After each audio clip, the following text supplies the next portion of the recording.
எனக்கு இந்த வியர்டான பழக்கம் எங்க, எப்படி வந்துச்சுன்னே தெரியலங்க. எனக்கு இந்த பிரச்சனை இருக்குன்னே எனக்கு இன்னைக்கு தான் தெரிஞ்சது. டூ பி ஹானஸ்ட் கண்டுபிடிச்சிருக்கேன். எனக்கு பெர்சனலாவே காஃபீஸ் ரொம்ப பிடிக்கும். இது நார்மல் தானே. இதுல என்ன பெரிய வியர்ட்னஸ் அப்படின்னு நீங்க நினைச்சீங்கன்னா, இங்க தான் ஒரு விஷயம் இருக்கு. நார்மலா நம்ம வீட்லலாம் ஒரே பிராண்ட்ல தான் கிராசரிஸ் வந்து நம்ம வந்து வாங்குவோம் எல்லா மாசமும். கரெக்ட்டா? ஆனா என் விஷயத்துல குரோசரி லிஸ்ட்ல இந்த காஃபிக்கு மட்டும் இது விதிவிலக்கா இருந்திருக்கு. அதுவும் எனக்கு தெரியாமலேயே. ஒவ்வொரு தடவையும் மாசம் மாசம் நாங்க வந்து கிராசரி லிஸ்ட் வாங்க போம்போது, என்னோட காஃபி தூள் மட்டும் ஒரே காஃபி தூளா இருக்காது. காஃபி தூள் மட்டும் டிஃபரெண்டா ஆட் ஆயிட்டே இருந்திருக்கு. அதுவும் அன்கான்ஷியஸா நான் பண்ணியிருக்கேன். இன்னைக்கு நான் வந்து சூப்பர் மார்க்கெட் போனப்போ, லாஸ்ட் மந்த் வாங்குனதே எனக்கு வாங்கணும்னு தோணல. இன்னைக்கு அதுக்கு பதிலா நான் வந்து ப்ரூ கோல்டு வாங்குனேன்.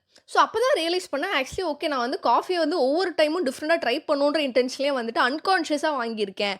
அப்படின்னு. ஏன்லாம் கேட்காதீங்க. Something stopped me to buy this.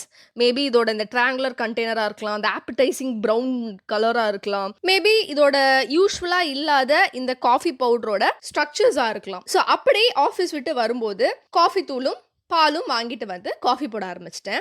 To be honest இந்த காஃபியோட smell was like so good and I should say it really touched my soul. So டக்குன்னு கப் எடுத்துட்டு ஒரு ஸ்பூன் காஃபி பவுடர் அண்ட் ஒரு ஸ்பூன் சுகர் போட்டு நல்லா கொதிக்க வச்ச பாலையும் ஆட் பண்ணிட்டேன். So yes it was like too good and சொல்லி ஆகணும் காஃபியோட அரோமா வாஸ் சோ ரிச்.